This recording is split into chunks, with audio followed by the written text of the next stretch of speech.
वसुदेवसुतं देवं कंसचाणूरमर्दनं देवकी परमानन्दं कृष्णं वन्दे जगद्गुरुं। प्रपन्नपारिजाताय तोत्रवेत्रैकपाणये ज्ञानमुद्राय कृष्णाय गीतामृतदुहे नमः।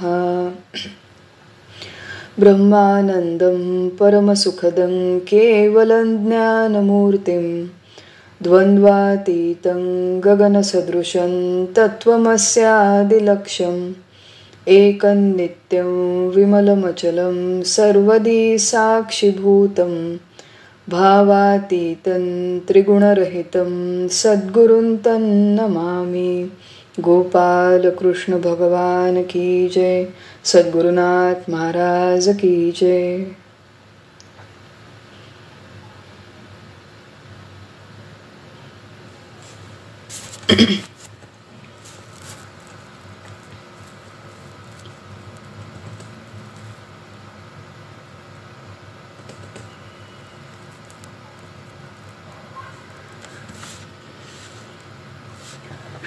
सब लोगों को प्रणाम, सबको वंदन करती हूँ। हम लोग भगवद गीता के तीसरे अध्याय कर्मयोग का अभ्यास आज प्रारंभ करने वाले हैं। और आज के इस सत्र को शुरुआत करने से पहले जो अभ्यास हमने पहले किया उसका थोड़ा सा पुनर्विचार करते हैं। अध्याय 2 सांख्य योग, इसका हमने विस्तार से विचार किया। कुल 72 श्लोक जिसमें है। सांख्य शब्द का अर्थ है विद्या, ज्ञान और मुख्यतः आत्म विषयक विद्या, आत्म विषयक ज्ञान। इस आत्म विषयक विद्या के बारे में भगवान ने विस्तार से दूसरे अध्याय में अर्जुन को प्रबोधन किया, जिसमें सब पहले आत्मा, हम सब लोगों का मूल स्वरूप क्या है, इसका विस्तार से भगवान वर्णन करते हैं। इस आत्मा की अनुभूति के लिए मैं देह नहीं हूँ और मैं आत्मा हूँ, इस प्रत्यक्ष अनुभव के लिए किस प्रकार का कर्म करना चाहिए उसके बारे में कुछ महत्वपूर्ण विचार इंट्रोडक्टरी स्वरूप में भगवान दूसरे अध्याय में कहते हैं। और फिर तीसरा विभाग दूसरे अध्याय का जो है वो स्थितप्रज्ञों के लक्षण। जो व्यक्ति प्रत्यक्ष इस बात का अनुभव करते हैं, मैं देह नहीं हूँ और मैं ब्रह्म हूँ, इस बात का जो व्यक्ति प्रत्यक्ष अनुभव करते हैं, उनका जीवन कैसे होता है, उनका व्यवहार कैसे होता है, वो कैसे चलते हैं, कैसे बोलते हैं, किस तरह उनका क्रिया प्रतिक्रिया उनकी किस तरह की होती है, इसके बारे में अर्जुन भगवान से प्रश्न पूछते हैं, भगवान उनके उत्तर देते हैं। और इस तरह विस्तार से दूसरे अध्याय में जीवन विषयक, मनुष्य के जीवन के विषयक अत्यंत महत्वपूर्ण तत्वज्ञान भगवान प्रबोधन करते हैं। इस दूसरे अध्याय का हमने अत्यंत विस्तार से विचार किया, प्रत्येक श्लोक का हमने विचार किया है। और आज हम लोग जो आगे का अध्याय, तीसरा अध्याय कर्मयोग, इसके बारे में अभ्यास करेंगे, इसके बारे में थोड़ा सा फिर से विचार करते हैं। एक बात हम लोग समझ ले कि सांख्य योग में भगवान ने आत्म विषयक विद्या, आत्म विषयक ज्ञान, इसके बारे में जो वर्णन किया, जिन लोगों का थोड़ा बहुत आध्यात्मिक विचार करने का पिंड है, स्वभाव है, वो लोग इस वर्णन से आकर्षित हो जाते हैं, इस वर्णन की तरफ आकृष्ट हो जाते हैं। सारे लोगों को दूसरे अध्याय सांख्य योग की बातें समझ में नहीं आती। इनफैक्ट बहुतांश लोगों को वो बातें तात्विक स्वरूप से समझ में नहीं आती। लेकिन आत्मा की अनुभूति के बाद जो वर्णन है, जो स्थितप्रज्ञ अवस्था का वर्णन है, वो कई लोगों के लिए बहुत आकर्षक होता है। भगवान ने बहुत सारे स्थितप्रज्ञों के लक्षण अंत में कहे थे। सुख दुखे समय कृत्वा, इससे वो प्रारंभ हुआ था कि जो व्यक्ति सुख और दुख में समान रहता है। आपूर्यमाणम अचल प्रतिष्ठम, कि जो कामनाओं के, विषयों के आवेग से कभी विचलित नहीं होता। गतासु न गतासुश्च, जो कभी शोक नहीं करता।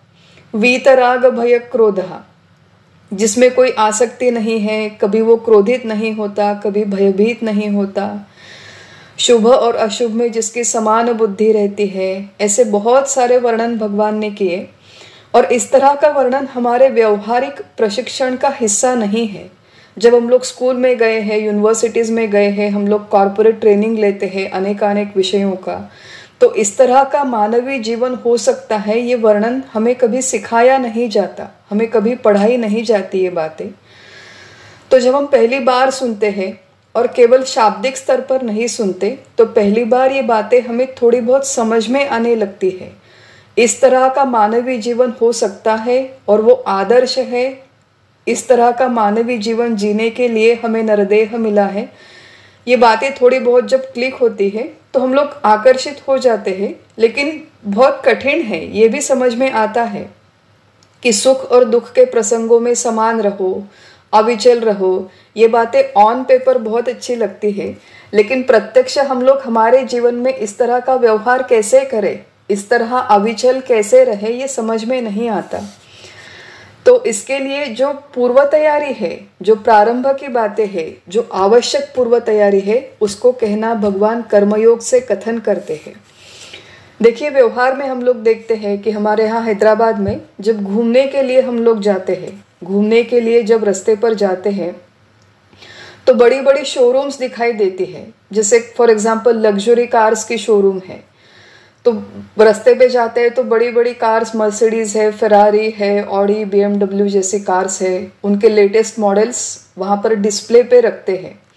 तो बड़े रास्ते से चलते हुए आजू बाजू में देखते हैं तो ये पॉश बड़ी सुंदर कार्स दिखाई देती है।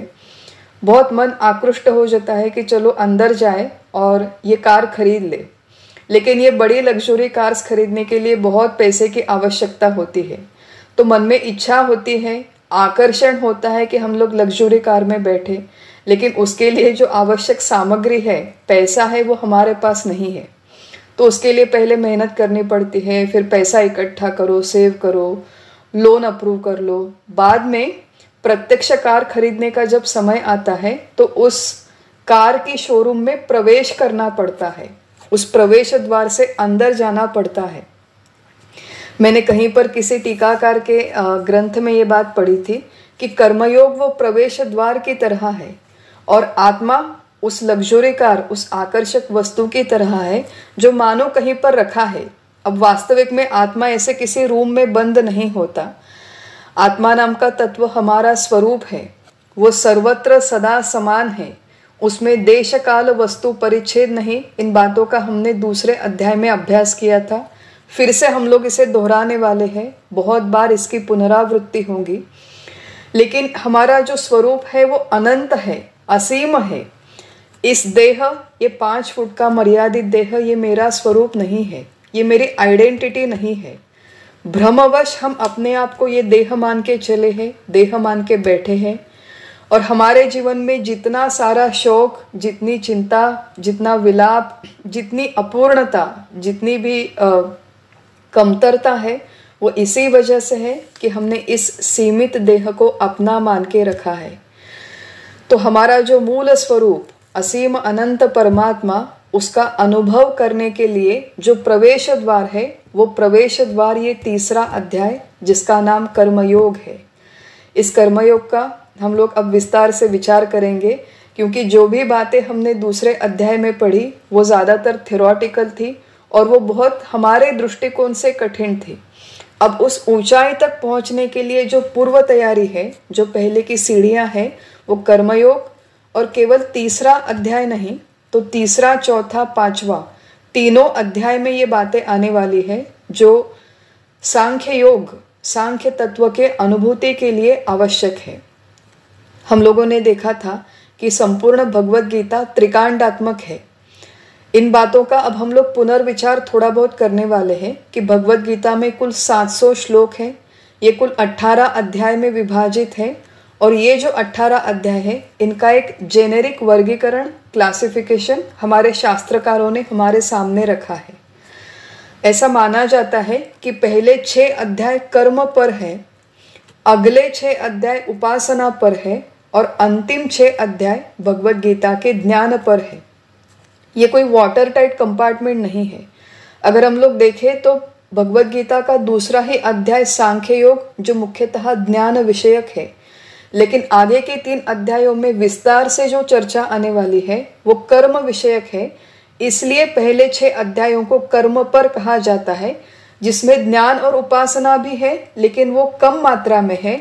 अधिकतर मात्रा में कर्म की बातें आई है, इसलिए पहले 6 अध्याय कर्म पर है, ऐसा कहा जाता है। दूसरा एक वर्गीकरण दिया गया है जो वेदांत के प्रमुख दार्शनिक श्री मधुसूदन सरस्वती जी, इन्होंने अपने ग्रंथ में कह के रखा है कि पहले 6 अध्याय त्वम पदवाचक है, अगले 6 अध्याय तत्पदवाचक है और अंतिम 6 अध्याय असि पदवाचक है। तत्त्वम असि ये वेदों का महावाक्य है, जिसमें प्रमुखतः मनुष्य को ये कहा गया है कि तुम देह नहीं हो, तुम असीम अनंत अमर्याद परमात्मा हो, वो तुम्हारा मूल स्वरूप है। और ये बात वेदों का जो महावाक्य है, ये इस भगवत गीता में इस तरह विभाजित है, जिसमें पहले 6 अध्यायों में एक मनुष्य जीव, जीवात्मा जिसे हम कहते हैं, उस जीवात्मा का स्वरूप क्या है, उस जीवात्मा ने इस धरती पर, इस मृत्युलोक में किस तरह के कर्म करने चाहिए, ये विचार प्रामुख्य से पहले 6 अध्याय में आया है, जिसमें से हमने पहले 2 अध्याय पढ़ लिए और आज हम लोग तीसरे अध्याय को प्रारंभ करने वाले हैं। तो तीसरा अध्याय कर्मयोग। इस कर्मयोग में कुल 43 श्लोक है, 43 श्लोक है तीसरे अध्याय में। और ये जो 43 श्लोक है वो मुख्यतः कर्म, इस मृत्युलोक में मनुष्य का जब जन्म होता है तो किस तरह का कर्म मनुष्य करे, ये मार्गदर्शन हमें करने के लिए इस संपूर्ण अध्याय की रचना हुई है। मनुष्य का संपूर्ण जीवन कर्ममय है, कर्म से भरा हुआ है। ऐसा माना जाता है कि मनुष्य कर्म योनि है, केवल मनुष्य ही कर्म योनि है और बाकी के सारे प्राणी उन्हें भोग योनि कहा जाता है। कर्म योनि और भोग योनि, ऐसा फर्क क्यों किया? क्योंकि केवल मनुष्य के जन्म में क्रियमाण कर्म स्वातंत्र है। प्रारब्ध, क्रियमाण, संचित, ये कर्मों का विभाजन, इसका हमने थोड़ा बहुत विचार दूसरे अध्याय में किया था। प्रत्यक्ष अध्याय का इस जब प्रारंभ होगा तो हम लोग फिर एक बार उसकी पुनरावृत्ति करेंगे। लेकिन मनुष्य और प्राणी के जीवन में मूलतः फर्क है।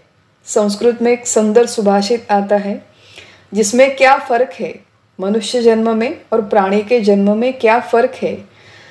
तो कहते हैं कि आहार निद्रा भय मैथुनंच, आहार, निद्रा, भय और मैथुन, ये मनुष्य सामान्य में तत् पशुभिः नराणाम, ये मनुष्य और प्राणियों में समान है, सामान्य है, कॉमन है। मनुष्य और प्राणी दोनों को भूख लगती है, दोनों को भय लगता है, दोनों को निद्रा आती है। आहार, निद्रा, भय मैथुनंच कॉमन है हम में और प्राणियों में। तो फर्क क्या है? मनुष्य और प्राणियों में फर्क क्या है? धर्मो ही तेषाम अधिको विशेषः, केवल मनुष्य देह में धर्म का पालन किए जाना संभव है। धर्मेण हीनाः पशुभिः समानः, अगर मनुष्य के जीवन में धर्म नहीं है, बिना धर्म के वो जीवन व्यतीत करे तो वो पशु तुल्य जीवन है, एनिमल लाइक लाइफ। हम में और प्राणियों में कोई फर्क नहीं रहेगा। और यहाँ पे जो धर्म की बातें आई है इस सुभाषित में, इस श्लोक में, वहाँ पर धर्म का मुख्य अर्थ है कर्तव्य, ड्यूटी। धर्म शब्द के अनेकानेक अर्थ है। हम लोग आज धर्म का विचार करना ये हमारे आज के विचार का विषय नहीं है। केवल कर्तव्य, ड्यूटी, अच्छा कर्म मैं मनुष्य के जीवन में हूँ और देश काल परिस्थिति अनुसार सबसे उत्कृष्ट मेरा कर्तव्य क्या है, ये विचार करने की क्षमता केवल मनुष्य देह में है और किसी प्राणी के देह में ये क्षमता नहीं। इसलिए ये जो कर्मयोग की बातें हैं ये केवल मनुष्य को बताई जाना संभव है। हम लोग कर्मयोग के बारे में किसी शेर को, किसी भेड़िए को लेक्चर नहीं दे सकते, क्योंकि वो बातें उसे समझ में नहीं आएगी। और मनुष्य के जीवन में उच्चतम धर्म क्या है, उच्चतम कर्म करने की प्रक्रिया क्या है, स्तर क्या है, ये संपूर्ण आदर्श हमारे जीवन में, हमारे मानवीय जीवन में, हमारे भारतीय संस्कृति में हमारे सामने रखे हैं। बहुत भाग्यशाली है हम लोग कि कल ही प्रभु श्री राम जो धर्म के आचरण का उच्चतम आदर्श हमारे संस्कृति ने हमारे सामने रखा है, उन प्रभु श्री राम की फिर से अयोध्या में प्राण प्रतिष्ठा हुई रामलला के स्वरूप में। क्यों हम लोग थोड़ा सा विचार करते हैं कि आज 1000 साल हो गए, इतने ज़्यादा साल हो गए, लेकिन फिर भी प्रभु श्री राम और भगवान श्री कृष्ण, इनके चरित्र का हमारे जीवन पर इतना बड़ा प्रभाव क्यों है? आज कोट्यवधि लोग उनके नाम से इतना प्रभावित क्यों हो जाते हैं? क्योंकि मनुष्य जीवन में आने के उपरांत कितना उच्च जीवन जीना संभव है, इसका आदर्श प्रभु श्री राम ने हमारे सामने रखा है। थोड़ी सी 1-2 बातें उनके चरित्र की याद कर ले। बहुत विशेष प्रसंग है, इसलिए हम लोग थोड़ा सा कर्मयोग के बारे में जो विचार आगे आने वाला है, उसके पहले जो चरित्र, जो आदर्श हमारे सामने है, उन आदर्शों का थोड़ा विचार करते हैं और उसके उपरांत जो प्रत्यक्ष कर्मयोग का तत्वज्ञान है वो सीखने का हम लोग प्रयास करेंगे।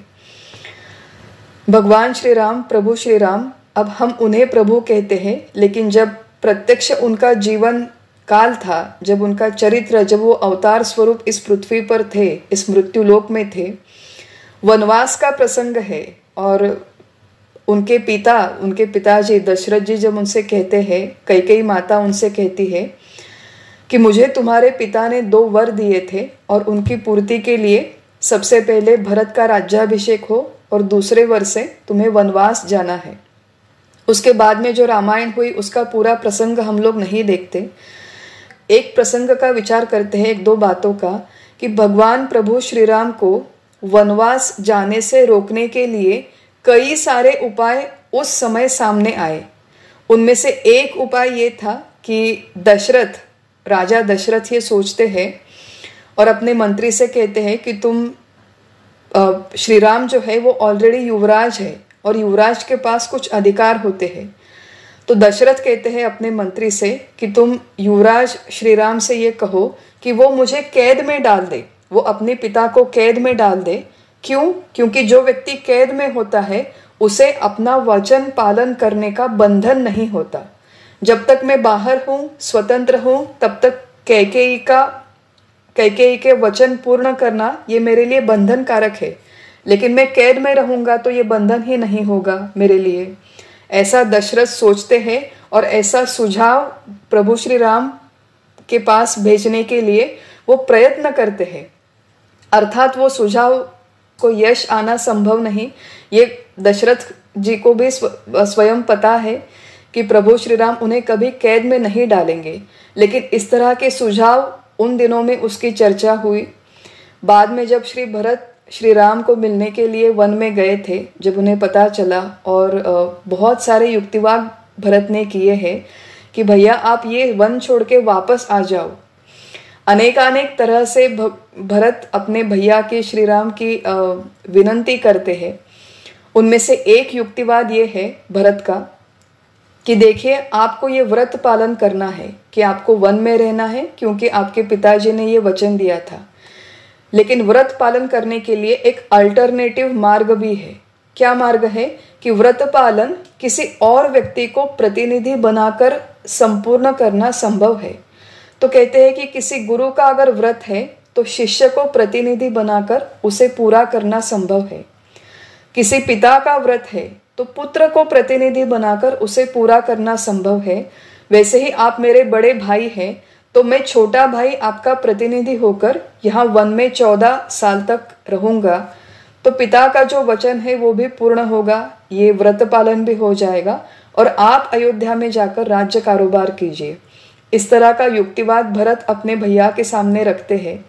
तो भगवान प्रभु श्री राम उसके ऊपर जो युक्तिवाद करते हैं वो बहुत सुनने लायक है कि भरत, तुमने जो बात कही वो बिल्कुल ठीक है। प्रतिनिधि के माध्यम से व्रत की पूर्ति करना संभव है, लेकिन उसकी अनुमति शास्त्र ने किसे दी है? तो श्री राम जी कहते हैं कि केवल जो व्यक्ति बीमार है, या फिर जो व्यक्ति कैद में है, या फिर जो व्यक्ति अत्यंत वृद्ध है। बीमार है, कैद में है या फिर वृद्ध है, केवल उन लोगों को अपना प्रतिनिधि बनाकर व्रत पालन करने की अनुमति शास्त्र ने दी है। ना तो मैं बीमार हूँ, ना तो मैं कैद में हूँ, ना तो मैं वृद्ध हूँ, तो मेरे पिता का जो वचन है, जो व्रत पालन करने की मैंने प्रतिज्ञा की है, वो मुझे ही पालन करना पड़ेगा। अब ये सब आर्ग्यूमेंट्स हम लोग यहाँ पर आज क्यों सुन रहे हैं? क्योंकि मनुष्य के जन्म में आने के उपरांत जो कर्तव्य हमारे भाग में आता है, देश काल परिस्थिति अनुसार उसे कितनी उच्चतम मात्रा में जाकर पूरा करना संभव है। कर्म करने के, कोई भी कर्म करने के हजारों तरीके होते हैं। हमारे दिन प्रतिदिन के जीवन में हम अक्सर ये होता है कि हम लोग शॉर्टकट्स ढूंढते हैं कि किस तरह मैं जल्दी से जल्दी ये काम करके यहाँ से छूट जाऊँ। हम लोगों को शॉर्टकट चाहिए। हम लोग कई बार काम टालना चाहते हैं। हम लोग कई बार लूप होल्स ढूंढते हैं कि कोई लूप होल आ जाए और मैं इस काम से बच जाऊं जो काम मेरे लिए अच्छा नहीं है, मेरे अनुकूल नहीं है, मेरे मर्जी के अनुसार नहीं है। रामायण की कथा जब हम लोग पढ़ते हैं तो ऐसी कई सारे प्रसंग है जब वो जो सिचुएशन है वो चेंज हो सकती थी, उसमें बदलाव आ सकता था अगर वहाँ पे रामायण में जितने सारे कैरेक्टर है, प्रभु श्री राम है, चाहे लक्ष्मण है, चाहे सीता है, वो लोग अपने हाथ ऊपर करके अपने स्वार्थ के अनुसार कोई दूसरी भूमिका अगर चुनते तो उन्हें ना कहने वाला कोई नहीं था। लेकिन प्रत्येक भूमिका में, मानव जीवन की प्रत्येक भूमिका में सबसे उत्कृष्ट कर्म करना कैसे संभव है, ये आदर्श हमारे संस्कृति ने हमारे सामने रखे हैं। तो इसी राम कथा को हम लोग पढ़े, कृष्ण की कथा को हम लोग पढ़े, भागवत को हम लोग सुने, क्योंकि ये सारे चरित्र देखने के बाद, सारे चरित्र सुनने के बाद आज का हमारा जीवन किस तरह उन्नत हो सकता है, विकसित हो सकता है, पशुतुल्य जीवन जीने से हम लोग कैसे दूर हो सकते हैं और कितना ऊपर उठकर, कितना ऊपर अपने आप का विकास करके हम लोग इस मानवीय जीवन में रह सकते हैं, ये सारे आदर्श हमारे सामने हैं। कर्मयोग, जिस अध्याय का हम लोग अब अभ्यास करने वाले हैं, उस कर्मयोग शब्द के बारे में थोड़ा सा सोचते हैं। कर्म योग, ये जो शब्द है, ये व्यवहार में इसके बारे में बहुत गलत फहमियां है, मिस इंटरप्रिटेड वर्ड है। कर्मयोग शब्द का स्पेसिफिक अर्थ है जिस कर्म के आचरण से मनुष्य का, जीवात्मा का अपने मूल स्वरूप से परमात्मा से संयोग होता है, उस कर्म के आचरण को कर्मयोग कहते हैं। जिस कर्म के माध्यम से जीवात्मा का परमात्मा से संयोग होता है, उस कर्म के आचरण को या फिर उस कर्म के आचरण की प्रणाली को कर्मयोग कहते हैं। ये कर्मयोग की अत्यंत स्पेसिफिक व्याख्या है कि उस कर्म के माध्यम से मनुष्य का अपने स्वरूप के साथ संयोग होना, ऐक्य होना आवश्यक है।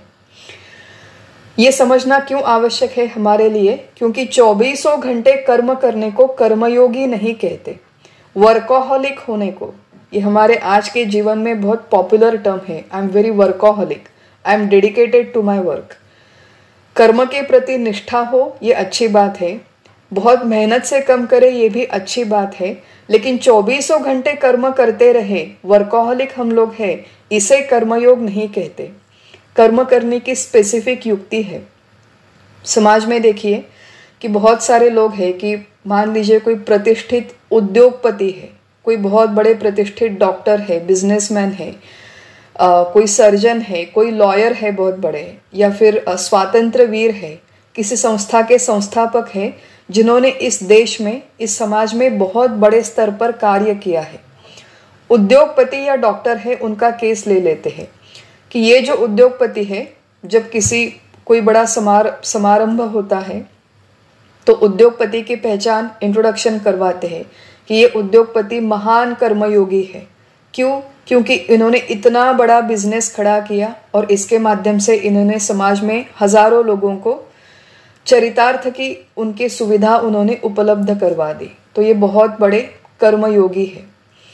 अब देखिए, वो जो उद्योगपति है या फिर ये डॉक्टर है, ये भी बहुत बड़े कर्मयोगी है, क्योंकि इन्होंने इतनी सारी रुग्णों की ऊपर सर्जरी की है नए नए टेक्निक्स का उपयोग करके। अब वो जो उद्योगपति है, वो जो डॉक्टर है, वो कर्मयोगी हो सकते हैं, संभव है, लेकिन वो कर्मयोगी हो ये आवश्यक नहीं है। संभव है लेकिन गारंटीड नहीं है। वो उद्योगपति और वो डॉक्टर, उनका कर्म अगर उन्हें उनके स्वरूप के पास लेकर जाता है और उस कर्म के माध्यम से उनके अपने स्वरूप का ऐक्य होता है, उन्हें आत्मानुभूति होती है, तो केवल उसी केस में वो उद्योगपति और वो सर्जन कर्मयोगी कहलाएंगे। अगर उन्हें अपने स्वयं के स्वरूप की अनुभूति नहीं आई तो वो भगवद गीता के दृष्टिकोण से, आध्यात्मिक दृष्टिकोण से कर्मयोगी नहीं है। उन्होंने समाज के लिए बहुत बड़ा कार्य खड़ा किया है, सही बात है, वो कर्म प्रवण है, कार्यशील है, क्रियाक्षम है, एफिशिएंट है, हम लोग ये सारी बातें उनके लिए कह सकते हैं। लेकिन कर्मयोगी कोई व्यक्ति तभी होता है जब उस कर्म के माध्यम से वो अपने स्वरूप तक चला जाए। तो उद्योगपति या फिर डॉक्टर या फिर इंजीनियर, ये व्यक्ति कर्मयोगी हो सकते हैं, लेकिन वो कर्मयोगी ही है ऐसा आवश्यक नहीं। ये सबसे पहली बात हम लोग इसके बारे में अच्छी तरह से जान ले। कर्म का जो संपूर्ण प्रांत है उसका महत्व केवल चित्त शुद्धि के लिए है। भगवद गीता का जब हमने अभ्यास किया था तो इसके बारे में विचार किया था कि निष्काम कर्म करने से मनुष्य की चित्त शुद्धि होती है, निष्काम उपासना से चित्त शांत होता है और केवल शुद्ध और शांत चित्त में आत्मज्ञान का उदय होता है। निष्काम कर्म से चित्त शुद्धि, निष्काम उपासना से चित्त शांति और केवल शुद्ध और शांत चित्त में आत्मज्ञान का उदय होता है। आत्मज्ञान का उदय होने की संभावना है। तो जब हम देख रहे थे कि कोई बड़े उद्योगपति, कोई बड़े डॉक्टर, अगर उनके मन में अभिलाषा है कि मैंने समाज के लिए, मैंने रुग्णों के लिए, मैंने मजदूरों के लिए इतना बड़ा काम किया तो मेरी न्यूज़पेपर में फ़ोटो आए, मुझे ये अवार्ड मिले, मुझे भारत रत्न मिले, मुझे पद्मश्री मिले, इस तरह की कोई भी आशा अपेक्षा उनके मन में है तो वो आध्यात्मिक गीता के दृष्टिकोण से कर्मयोगी नहीं है। 24 घंटे काम करने से हम लोग कर्मयोगी नहीं होंगे। स्पेसिफिक टेक्निक का उपयोग करके, कौन सी टेक्निक का उपयोग करके, आगे जो इस संपूर्ण अध्याय में आने वाली है, ये सारे टेक्निक्स, ये सारे ट्रिक्स, इनको ध्यान में रखते हुए जब मनुष्य कर्म करना सीख जाता है तो वो कर्मयोग के पथ पर चलता है। तो कर्मयोग की ये इंट्रोडक्टरी बातें हैं। कर्म का उपयोग केवल चित्त शुद्धि के लिए है। आदि शंकराचार्य है हमारे, उन्होंने अपने विवेक चूड़ामणि नाम के ग्रंथ में लिख के रखा है कि वस्तु सिद्धिर विचारेण न किंचित कर्म कोटि बिहि। वस्तु की सिद्धि मतलब कौन सी वस्तु की सिद्धि? आत्म वस्तु की सिद्धि। आत्म वस्तु की सिद्धि का अर्थ क्या है कि मनुष्य को मैं देह नहीं हूँ और मैं आत्मा हूँ, ये सिद्धि, ये अनुभूति आने के लिए विचारेण, विचार करना आवश्यक है। न किंचित कर्म कोटि भी, कोट्यावधि कर्म करने से भी मनुष्य को आत्मा की अनुभूति नहीं होगी। कोट्यावधि कर्म अगर योग्य प्रकार से करे तो चित्त शुद्धि केवल होगी, लेकिन आत्मा का ज्ञान नहीं होगा। ये मुख्य प्रिंसिपल है और ये मुख्य प्रिंसिपल को लेकर आगे इस संपूर्ण अध्याय की रचना होती है। तो अध्याय के पहले जो श्लोक है, पहले 2 श्लोक, इसमें अर्जुन का प्रश्न है।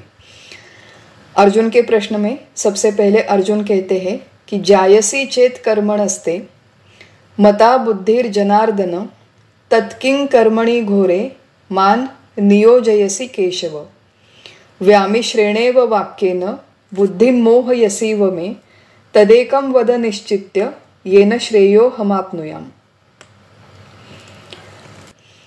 तो अर्जुन कहते हैं कि कर्म की अपेक्षा बुद्धि योग श्रेष्ठ है, ज्ञान श्रेष्ठ है, ऐसा आपका मत है, तो युद्ध जैसे घोर कर्म में आप मुझे क्यों प्रवृत्त कर रहे हो? व्यामिश्रेणेव वाक्येन, आपका ये जो संदिग्ध बोलना है, इससे बुद्धि मोहयसीव में, मेरी बुद्धि मानो मोहित हो रही है। तद एकम वद निश्चित्य, मुझे आप एक ही निश्चित कोई बात कहिए। कौन सी बात? ये न श्रेयो हमाप्नुयाम, जिससे मेरा श्रेय होगा, मेरा अंतिम कल्याण होगा। ऐसी मुझे मेरे कल्याणकारक कोई एक ही बात बताइए हे केशव। मुझे इस तरह आपके संदिग्ध बोलने से आप मोहित मत कीजिए। इस तरह की रिक्वेस्ट, इस तरह की विनती अर्जुन भगवान से करते हैं। तो तीसरे अध्याय का जो प्रारंभ है वो अर्जुन के प्रश्नों से होता है। थोड़ा सा हम लोग बैकग्राउंड याद कर ले कि दूसरे अध्याय में कि श्लोक क्रमांक 11 से लेके 30 तक भगवान ने केवल आत्मा के लक्षण बताए। अब अर्जुन का प्रश्न था कि मैं युद्ध करूं या न करूं, तो भगवान ने प्रश्न का सीधा उत्तर तो दिया ही नहीं। उसके उत्तर में उन्होंने अर्जुन को अर्जुन के दृष्टिकोण से और कंफ्यूज कर दिया, क्योंकि आत्मा के बहुत सारे लक्षण बताए। फिर आगे भगवान ने कहा कि युद्ध करना तुम्हारे लिए आवश्यक है। वो एक व्यावहारिक दृष्टिकोण से कहा, धार्मिक दृष्टिकोण से कहा, सामाजिक दृष्टिकोण से कहा, कुल की प्रतिष्ठा के दृष्टिकोण से 31 से लेके 37 तक भगवान ने कहा कि युद्ध करना तुम्हारे लिए आवश्यक है। हम लोग थोड़ा सा रिकैप कर रहे हैं। भगवान कहते हैं अर्जुन से 47 और 48 श्लोक में कि योगस्थ कुरु कर्माणि, योग में स्थित होकर तुम कर्म करो, ऐसी एक तरफ आज्ञा देते हैं। और फिर 49वां जो श्लोक है 49th श्लोक में भगवान कहते हैं कि दूरेण यवरं कर्म बुद्धि योगात् धनंजय बुद्धौ शरणमन्विच्छ कृपणः फल हेतवः। दूरेण ही अवरं कर्म, अवर शब्द का अर्थ है कनिष्ठ। तो भगवान कहते हैं कि बुद्धि योग की अपेक्षा से ये कर्म जो है ये अत्यंत कनिष्ठ है, बहुत कनिष्ठ है। इसलिए बुद्धौ शरणम अन्विच्छ, तुम बुद्धि योग के शरण में जाओ। कृपणः फल हेतवः, जो फल के हेतु रख के कर्म करते हैं वो लोग अत्यंत कृपण होते हैं।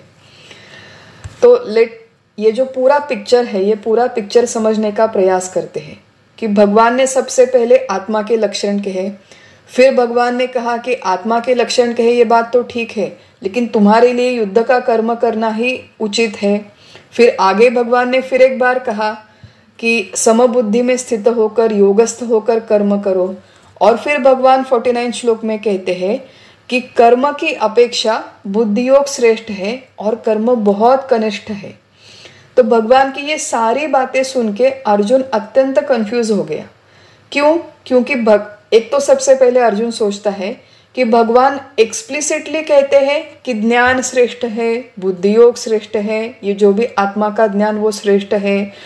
तो एक बार कहते हैं कि बुद्धौ शरणम अन्विच्छ, तुम ये ज्ञान योग के बुद्धि के शरण में जाओ। और फिर दूसरी बार कहते हैं कि योगस्थ कुरु कर्माणि, तुम योग में स्थित होकर कर्म करो। तो ज्ञान अगर श्रेष्ठ है तो ये श्रेष्ठ ज्ञान की बातें, श्रेष्ठ ज्ञान का मार्ग मेरे लिए क्यों नहीं है? और भगवान ने जो कहा है कि मुझे फिर बुद्धि का आश्रय करना चाहिए और बुद्धि का आश्रय करके ज्ञान योग के मार्ग पर चलना चाहिए, या फिर जो कर्म कनिष्ठ है उस कनिष्ठ कर्म के मार्ग पर चलना चाहिए। ज्ञान मार्ग है जो श्रेष्ठ है, कर्म मार्ग है वो कनिष्ठ है। तो इस कनिष्ठ कर्म मार्ग पर भगवान आप मुझे क्यों प्रवृत्त कर रहे हो? ये सारा संभ्रम, ये सारी संदिग्धता अर्जुन के मन में है, जो इन 2 श्लोकों के माध्यम से अर्जुन प्रकट करता है। और अच्छी तरह से जान लीजिए कि ये केवल भगवान और अर्जुन के बीच युद्ध के संदर्भ में होने वाला संवाद नहीं है। हमने देखा था कि भगवद गीता का अभ्यास हमें प्रथम पुरुषी दृष्टिकोण से करना है। प्रथम पुरुषी कि ये सारी गीता भगवान ने मेरे लिए कही है, और अर्जुन की जो संदिग्धता है वो हमारी रिप्रेजेंटेटिव है, क्योंकि हम लोग भी जब दूसरे अध्याय का अभ्यास करते हैं तो हम लोग भी थोड़ी बहुत इसी तरह संभ्रमित अवस्था में होते हैं कि ये आत्मज्ञान की जो भी बड़ी बड़ी बातें हैं ये श्रेष्ठ है, हमें आत्मज्ञान की प्राप्ति करनी चाहिए वगैरह वगैरह, लेकिन ये तो बहुत कठिन है और मेरे लिए क्या है? इस तरह का संभ्रम हमारे मन में भी हो सकता है। अब देखिए, मनुष्य की जो एक साइकोलॉजी होती है कि अगर 2 काम मेरे सामने आए जिसमें से एक काम अच्छा है और एक काम थोड़ा सा कनिष्ठ है। एक काम होता है जब बड़े कोई समारंभ होते हैं, बड़ा कोई उत्सव होता है, तो कई सारे काम होते हैं जो स्टेज पर खड़े होकर करने के काम है। मान लीजिए सूत्र संचालन करना, जो गेस्ट है उनका स्वागत करना। और कई सारे काम हैं जो कनिष्ठ होते हैं, बैकग्राउंड के होते हैं, कि स्टेज की साफ सफाई करना, डेकोरेशन करना, जो काम अगर मैं करूँ भी तो किसी को समझ में आने वाला नहीं है। तो मनुष्य की टेंडेंसी होती है कि जो फ्रंट लाइन वाले काम है, जो लोगों को दिखाई देते हैं, जिससे हमें थोड़ी बहुत स्तुति, थोड़ा बहुत रिकॉग्निशन मिलता है, वो काम हम करना चाहते हैं। जो कनिष्ठ स्तर के काम है वो करने की जनरली हमारी टेंडेंसी नहीं रहती। तो अर्जुन के मन में भी यही है कि अगर ज्ञान श्रेष्ठ है, ज्ञान योग, बुद्धि योग, ये जो भी आत्मज्ञान की बातें श्रेष्ठ है, और मैं तो चाहता ही हूँ कि युद्ध में ना करूँ, और मैं तो भिक्षा मांगने के लिए भी तैयार हूँ। अर्जुन के वाक्य याद कीजिए। तो अर्जुन के मन में जो संदिग्धता है उसका सबसे मुख्य कारण यह है कि वो जो संदिग्धता है वो भगवान के वचन में नहीं है, भगवान के प्रबोधन में कोई संदिग्धता नहीं है। जो भी संभ्रम है वो अर्जुन के अपने मन में संभ्रम है, क्योंकि अर्जुन का मन मोहित है, इसलिए उसे भगवान के वचन भ्रमित करने वाले लगते हैं, मोहित करने वाले लगते हैं, क्योंकि अर्जुन स्वयं कंफ्यूज्ड है। अब हम लोग भगवान का जो बोध है वो और अर्जुन का जो संभ्रम है उसके बारे में थोड़ा सा और क्लियरली विचार करने का हम लोग प्रयास करते हैं। अर्जुन की मुख्य समस्या ये है कि ज्ञान मार्ग और कर्म मार्ग ये दो अलग अलग मार्ग है, ऐसा वो सोच रहा है कि ये जो ज्ञान है, आत्मज्ञान की बातें हैं, उस मार्ग पर मैं चलूंगा तो मुझे कर्म करने की कोई आवश्यकता नहीं है। ये दो अलग अलग मार्ग है। एक मार्ग मुझे एक अलग डेस्टिनेशन पर लेकर जाएगा और ये जो दूसरा मार्ग है ये मुझे दूसरे किसी डेस्टिनेशन पर लेकर जाएगा। हैदराबाद में अब हम लोग रहते हैं, अगर साउथ की ओर चले जाए तो एक किसी गांव में पहुंचेंगे, नॉर्थ की ओर चले जाए तो हम लोग दूसरे गांव में पहुंचेंगे। दो मार्ग, दो अलग अलग लक्ष्य, दो अलग अलग ध्येय। इस तरह ये कर्म मार्ग और ज्ञान मार्ग है, जिसमें से कर्म कनिष्ठ है, ज्ञान श्रेष्ठ है। मैं श्रेष्ठ इस ज्ञान मार्ग से जाऊंगा तो मुझे श्रेष्ठ किसी बात की प्राप्ति होगी। इस तरह का संभ्रम अर्जुन के मन में है। अब जैसे मैंने कहा कि इसमें से भगवान के प्रबोधन में कोई संदिग्धता नहीं है। देखिए भगवान ने क्या कहा था, दूरेण ही अवरं कर्म। अवर मतलब कनिष्ठ। भगवान ने कहा था कि कर्म कनिष्ठ है, लेकिन भगवान ने कहीं पर भी दूसरे अध्याय में ये नहीं कहा था कि कर्म त्याज्य है, कर्म का तुम्हें त्याग करना चाहिए, ये कर्म कनिष्ठ है, अच्छा नहीं है, तुम इसे छोड़ दो और 24 घंटे जाकर कोई ध्यान धारणा करो, तपस्या करो तो तुम्हें आत्मा की प्राप्ति हो जाएगी। इस तरह का कोई विधान भगवान ने नहीं किया। दूसरे अध्याय में भगवान ने केवल आत्मा के लक्षण बताए और अर्जुन से कहा कि तुम्हें युद्ध करना चाहिए। अब इन दोनों बातों को रिकंसाइल करना अर्जुन ठीक तरह से नहीं कर सका, क्योंकि उसने सोचा कि कर्म अवर है मतलब त्याज्य है। देखिए कर्म अवर जरूर है आध्यात्मिक दृष्टिकोण से, लेकिन वो त्याज्य नहीं, इनफैक्ट वो अत्यंत आवश्यक है। आत्मज्ञान के लिए जो संपूर्ण पूर्व तैयारी है वो केवल मनुष्य को अपना अपना कर्म करने से होने वाली है। कर्म छोड़ के जाने से वो पूर्व तैयारी होने वाली नहीं है। उस उच्चतम आत्मा के ज्ञान की प्राप्ति भी होने वाली नहीं है। व्यवहार में ऐसा कई बार होता है कि बड़ी कोई बात करने के लिए, कोई भी इनफैक्ट बात करने के लिए, कर्म करने के लिए पूर्व तैयारी की आवश्यकता होती है। छोटा सा उदाहरण ले लेते हैं कि मान लीजिए मुझे रोटी करनी है। जब मैंने पहली बार रोटी सीखी थी तो मैंने रोटी की रेसिपी पूछी थी। मेरी चाची है, उन्होंने मुझे रोटी कैसे करना है वो सिखाया था जब मैं छोटी बच्ची थी। तो उन्होंने कहा कि पहले तुम्हें आटा लेना है, फिर आटा गूंदना है, फिर आटा गूंद के उसे थोड़ा सा सॉफ्ट बनाना है, वो आटा चिपचिपा ना हो, ज़्यादा गाढ़ा भी ना हो, उसका एक टेक्निक होता है। आटा बना के रख दो थोड़े समय के लिए, बाद में तुम्हें रोटी इस तरह बेलनी है और रोटी बेलने के बाद तुम्हें इस तरह रोटी सेकनी है और सेकने के बाद तुम्हें हाथ में रेडीमेड रोटी मिल जाएगी।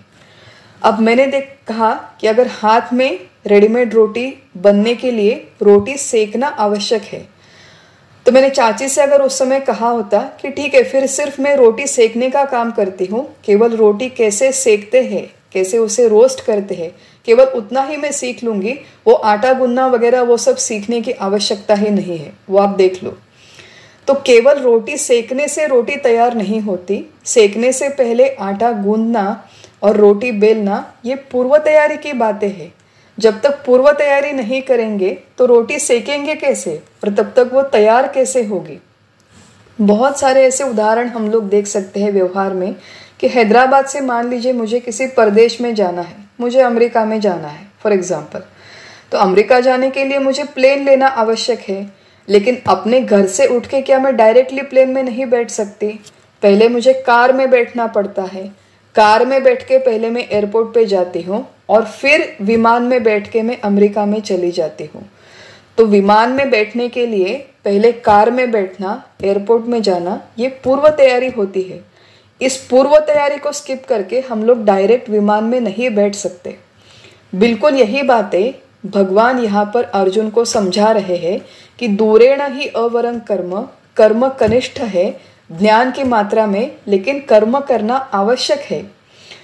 अब दूसरे अध्याय में जब भगवान ने कहा था कि कर्म कनिष्ठ है और ज्ञान श्रेष्ठ है, उसका कॉन्टेक्स्ट समझना आवश्यक है कि क्यों भगवान ने कनिष्ठ कहा था कर्म को और क्यों ज्ञान को श्रेष्ठ कहा था।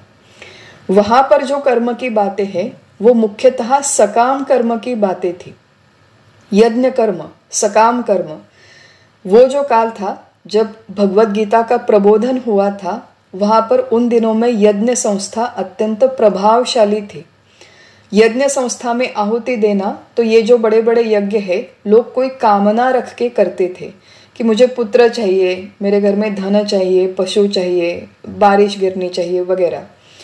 तो ये जो सकाम कर्म का अनुष्ठान है, कृपणः फल हेतवः, ये सकाम कर्म का अनुष्ठान कनिष्ठ है, लोअर लेवल का है। इसकी मात्रा में, इसकी तुलना में ज्ञान योग की बातें श्रेष्ठ है।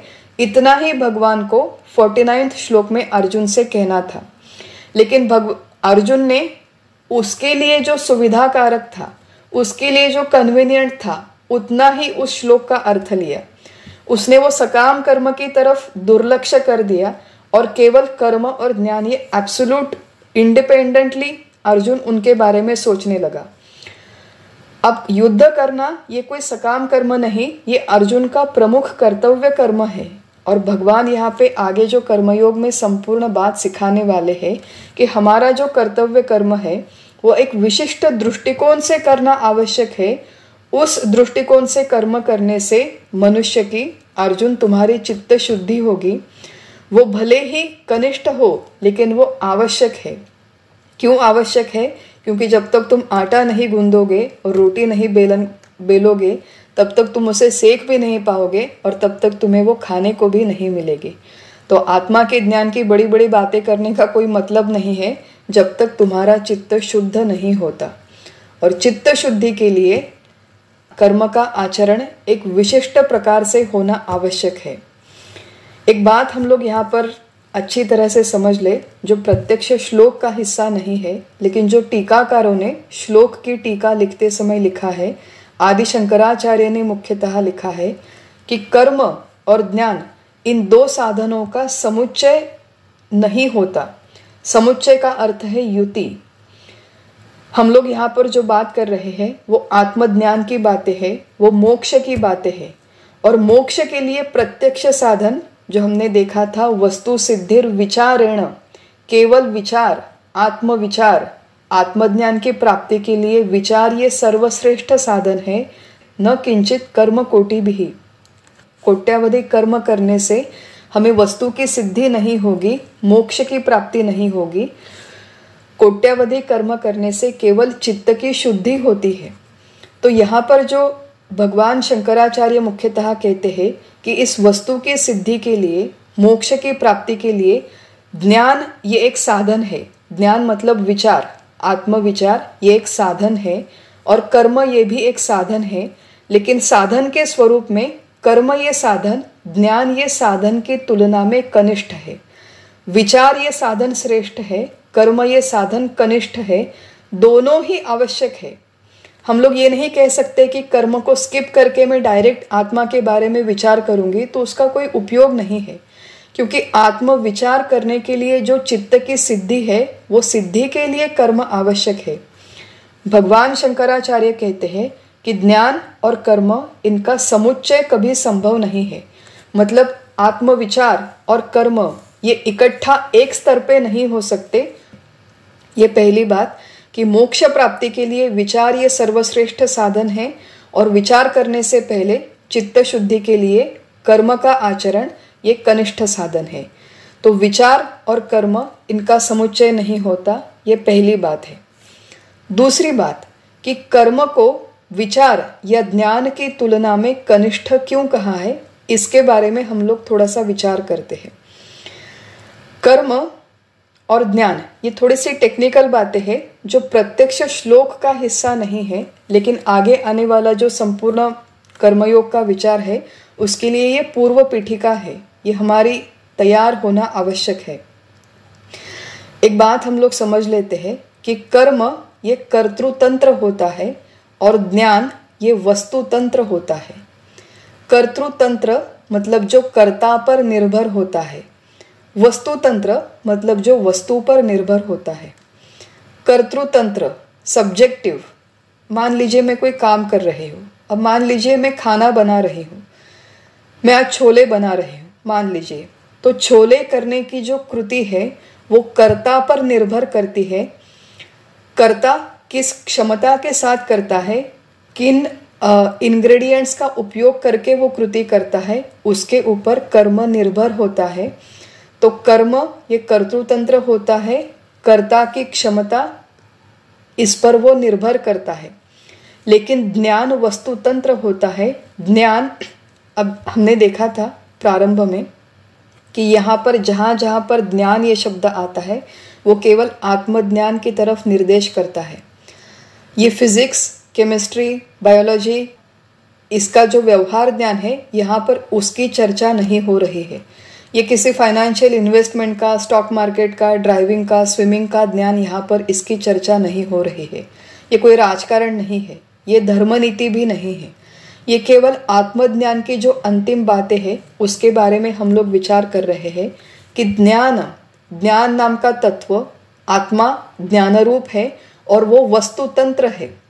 वस्तुतंत्र मतलब ज्ञान होना या न होना ये ज्ञाता की क्षमता पर निर्भर नहीं है। व्यवहार में जब मैं कहती हूँ कि मुझे फोन का ज्ञान हुआ, तो ये मेरी आंखों की क्षमता पर, मेरे अलर्टनेस पर, मेरे टेक्नोलॉजी के समझ पर वो निर्भर होता है। तो व्यवहार का ज्ञान ये ज्ञाता पर निर्भर होता है। लेकिन आत्मा नाम का तत्व ज्ञान रूप है और वो किसी ज्ञाता के क्षमता पर निर्भर नहीं होता। उदाहरण देखते हैं कि व्यवहार में सूर्य की उष्णता वस्तुतंत्र होती है, वो किसी और के मानने या न मानने पर निर्भर नहीं होती। सूर्य स्वभाव से ही उष्ण है। लेकिन कोयले की उष्णता ये कर्तृतंत्र होती है। मतलब कोई एक व्यक्ति आए, वो कोयले को जलाए, किस तरह जलाए, कोयले का आकार कितना है, इसके ऊपर कोयले की उष्णता निर्भर होती है। इसलिए कोयले की उष्णता को कर्तृतंत्र कहते हैं। लेकिन सूर्य की उष्णता को वस्तुतंत्र कहते हैं। वो किसी और के मानने या न मानने पर निर्भर नहीं होते। बिल्कुल उसी तरह व्यवहार में होने वाले सारे कर्म कर्तृतंत्र होते हैं, लेकिन आत्मा का ज्ञान, आत्मा स्वयं ज्ञान रूप है, वो किसी और के मानने या न मानने पर, जानने या न जानने पर निर्भर नहीं होता। इसलिए ज्ञान रूप आत्मा, चित रूप आत्मा ये कर्म से श्रेष्ठ है। ज्ञान, आत्मज्ञान ये कर्म से श्रेष्ठ है। ये पहली बात है। दूसरी बात, कोई भी कर्म करने में त्रिपुटी होती है, कर्ता, कार्य और क्रिया।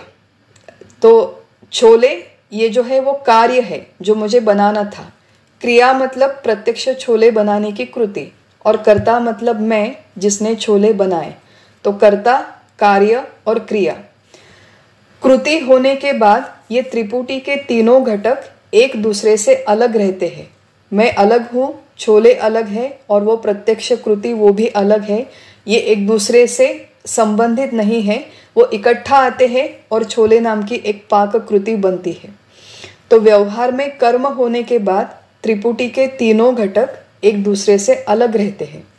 लेकिन आत्मा का ज्ञान होने के बाद ज्ञान में जो त्रिपुटी है, ज्ञाता, ज्ञेय और ज्ञान होने की प्रक्रिया, हम लोग क्या देख रहे हैं, what is the original thought, कि कर्म कनिष्ठ क्यों है और ज्ञान श्रेष्ठ क्यों है। ज्ञान श्रेष्ठ इसलिए है, एक, क्योंकि वो वस्तु तंत्र है और कर्म कर्तु तंत्र है। दूसरा कारण, ज्ञान में त्रिपुटी नहीं होती, ज्ञाता नहीं है, ज्ञेय नहीं है, ज्ञान होने की प्रक्रिया नहीं, फिर भी ज्ञान है। ऐसा ये जो अमूर्त संकल्पना है, एब्स्ट्रैक्ट है, समझने के लिए कठिन है। आने वाले सत्रों में हम लोग इसका विस्तार से विचार करेंगे। आज हम लोग केवल इतना ही सुन लेते हैं कि ज्ञान में त्रिपुटी नहीं होती, वो त्रिपुटी विरहित ज्ञान है और कर्म में हमेशा त्रिपुटी होती है। इन दो कारणों की, मुख्य कारणों की वजह से कर्म को कनिष्ठ माना गया है और ज्ञान को श्रेष्ठ माना गया है। दूसरी बात जो हमने देखी कि ज्ञान होने के लिए चित्त की शुद्धि आवश्यक है और चित्त शुद्धि के लिए कर्म आवश्यक है। और कर्म ये जो आवश्यक है भले ही कनिष्ठ हो, लेकिन हम लोग इसे बाईपास नहीं कर सकते, हम लोग इसे छोड़ नहीं सकते। हम लोग ये स्किप करके डायरेक्टली आत्मविचार करने को यहाँ पर बैठ जाएंगे तो वो कभी यशस्वी नहीं होगा। और वो यशस्वी होने के लिए ये पूर्व तैयारी आवश्यक है। अर्जुन ने जब भगवान को ये सब प्रश्न पूछे थे तो अर्जुन के ये सारे प्रश्न हम लोग अच्छी तरह से समझ ले कि ये उसके अत्यंत प्रामाणिक जिज्ञासा से आए हुए थे। प्रामाणिक तड़प थी कि इतनी सारी बातें भगवान आपने मुझसे कही, लेकिन मुझे कुछ समझ में नहीं आ रहा है। अर्जुन के और भगवान श्री कृष्ण के जो संबंध है वो हम लोग थोड़े से समझ ले कि अत्यंत अनौपचारिक, इनफॉर्मल सख्यत्व उनमें था, बहुत घनिष्ठ सख्यत्व दोनों में था। अर्जुन ने भले ही मुख से कहा हो कि मैं आपका शिष्यत्व पद करता हूँ, लेकिन अभी भी अर्जुन के मन में वो सख्यत्व ही है। हमारे महाराष्ट्र में जो संत ज्ञानेश्वर महाराज है, जब इन्होंने इस तीसरे अध्याय के इन 2 श्लोकों के ऊपर टीका लिखी मराठी में, तो ज्ञानेश्वर महाराज ने अर्जुन के मुख में ये ओवी डाली है, जिसमें अर्जुन भगवान से कहता है कि भगवान, इस तरह मुझे संभ्रमित करते हुए कि आपको शर्म नहीं आई। इस तरह की भाषा अर्जुन भगवान श्री कृष्ण के साथ उपयोग कर सकते हैं, क्योंकि उतना सख्यत्व उन दोनों में है। अब हम लोग हमारे दृष्टिकोण से जब विचार करते हैं तो अर्जुन ने ये जो प्रश्न पूछा, ये अर्जुन का प्रश्न एक महत्वपूर्ण बात की तरफ निर्देश करता है कि दूसरे अध्याय में भगवान ने जितना भी प्रबोधन किया, वो प्रबोधन करते समय अर्जुन अत्यंत लक्ष्यपूर्वक, अत्यंत एकाग्रता से वो सारा प्रबोधन सुन रहा था, समझने का प्रयास कर रहा था और उसके ऊपर विचार कर रहा था। अब जब तक तीसरे अध्याय का प्रारंभ आया, जब मैं स्वयं भगवत गीता को पहली बार पढ़ रही थी और तीसरे अध्याय के ये प्रश्न जब मैंने अर्जुन के देखे, तो मुझे समझ में ही नहीं आया कि दूसरे अध्याय में ऐसा कौन सा श्लोक था जिसकी वजह से अर्जुन कंफ्यूज हो गया। क्योंकि दूसरे अध्याय में जितनी बातें पढ़ाई गई, वो by the time I came to third अध्याय में, वो उनमें से आधी से ज़्यादा बातें मैं भूल चुकी थी। तो ये हमारे मनुष्य की बुद्धि होती है, स्खलनशील बुद्धि होती है। हम लोगों को ऐसी बातें स्मरण में नहीं रहती, समझ में नहीं आती, याद नहीं रहता। इसके लिए अभ्यास करना पड़ता है। इसके लिए शंकराचार्य जैसे टीकाकारों की हमें मदद लेनी पड़ती है, जो हमें समझाते हैं कि अर्जुन कंफ्यूज क्यों हुआ। ये टीकाकारों ने लिख के रखा है कि दूसरे अध्याय के 49वें श्लोक में भगवान ने ये वाक्य कहा था, दूरेण यवरं कर्म, जिसकी वजह से अर्जुन संभ्रमित हुआ और जिसकी वजह से उसने ये प्रश्न पूछा। तो सबसे पहले कि जब हम लोग श्रवण करते हैं तो अर्जुन के जितनी एकाग्रता हो और अर्जुन के जितना ध्यान देकर हम लोग सुनने का प्रयास करें। दूसरी बात, जो अर्जुन का प्रश्न था वो केवल भगवान को क्रॉस करने के लिए नहीं था। व्यवहार में ऐसा कई बार होते हैं कि कई बार ऐसे प्रश्न पूछ जाते हैं जो केवल हमें वो उत्तर जानने में कोई इंटरेस्ट नहीं होता। केवल वक्ता की परीक्षा करने के लिए, केवल वक्ता को टेस्ट करने के लिए, केवल टू पुट हिम और हर इन अ स्पॉट हम लोग कई सारे प्रश्न पूछ लेते हैं। तो इस तरह के इंटेंशन से अगर हम लोग इस आध्यात्मिक मार्ग में प्रश्न पूछते हैं, उन प्रश्नों का कोई विशेष मतलब नहीं है, उससे हमारी प्रगति होने वाली नहीं है। तो हमारी प्रगति के लिए ये अभ्यास अत्यंत प्रामाणिकता से करें, अत्यंत ध्यान देके एकाग्रता से ये श्रवण करें।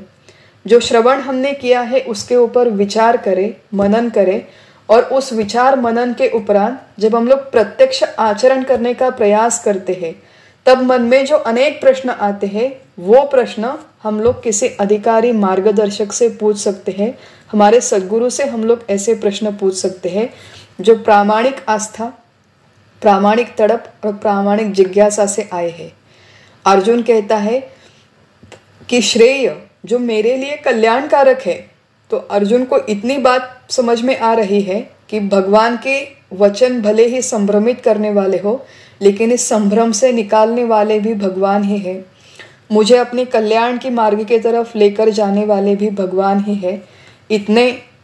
इतना विवेक उसका जागृत है, इसलिए अर्जुन इस तरह के प्रश्न भगवान से पूछता है।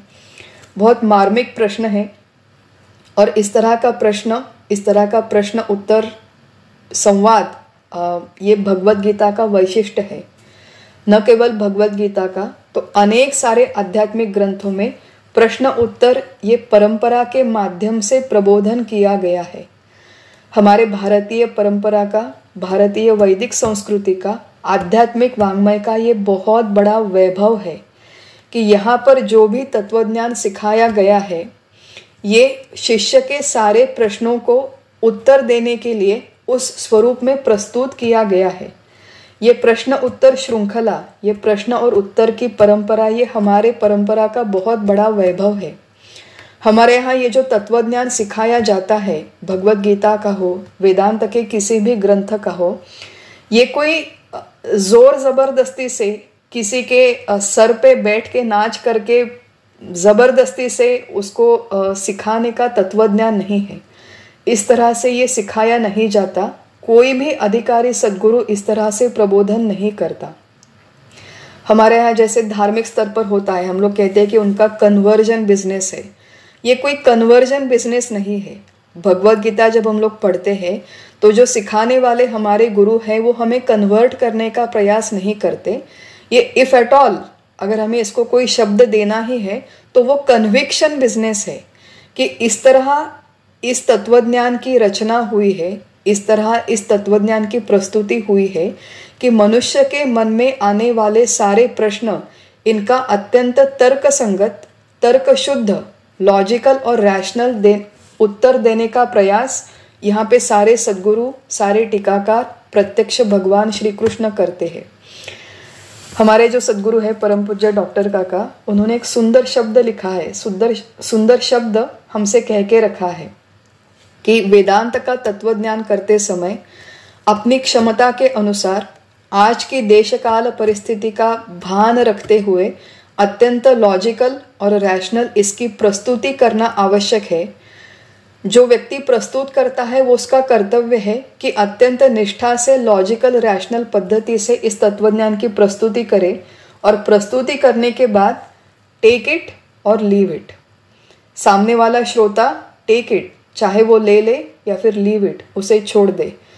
वो लेना या छोड़ना वो उसका कर्तव्य होता है, श्रोता का कर्तव्य होता है। ये वक्ता का कर्तव्य नहीं होता कि सारा का सारा तत्वज्ञान सामने वाले सारे लोगों ने स्वीकार करना चाहिए। ये वक्ता की तरफ से कभी जबरदस्ती नहीं हो सकती। संपूर्ण गीता कहने के उपरांत स्वयं भगवान श्री कृष्ण ने अर्जुन से क्या कहा था कि यथेच्छसि तथा कुरु। जो भी है ये कहने का काम मैंने किया है, अब सुनने का काम तुम्हारा है, आचरण करने का काम तुम्हारा है। बिल्कुल उसी तरह ये संपूर्ण कर्मयोग का आगे अध्याय आने वाला है, ये संपूर्ण गीता आने वाली है कि करे सो कायदा, ऐसी ये कोई प्रणाली नहीं है। यहाँ पे अत्यंत तर्क शुद्ध रैशनल पद्धति से और हमारे जीवन से प्रत्यक्ष संबंधित इस तरह के उदाहरण, इस तरह के प्रसंग, इस तरह की बातें लेकर भगवान श्री कृष्ण अर्जुन को प्रबोधन करते हैं। भगवान अत्यंत दयालु है, सद्गुरु है। सद्गुरु का प्रमुख लक्षण होता है कि वो अत्यंत दयावंत होते हैं। शिष्य जब प्रामाणिक जिज्ञासा के साथ, प्रामाणिक आस्था के साथ प्रश्न पूछता है तो भगवान उतनी ही आस्था के साथ उसका विस्तार से उत्तर देते हैं। और भगवान का जो उत्तर है, जो तीसरे श्लोक से प्रारंभ होता है, उसका विचार हम लोग अगले सत्र में करेंगे। आज हम हमारा सत्र यहीं पर समाप्त करते हैं। हरि ओम तत्सत।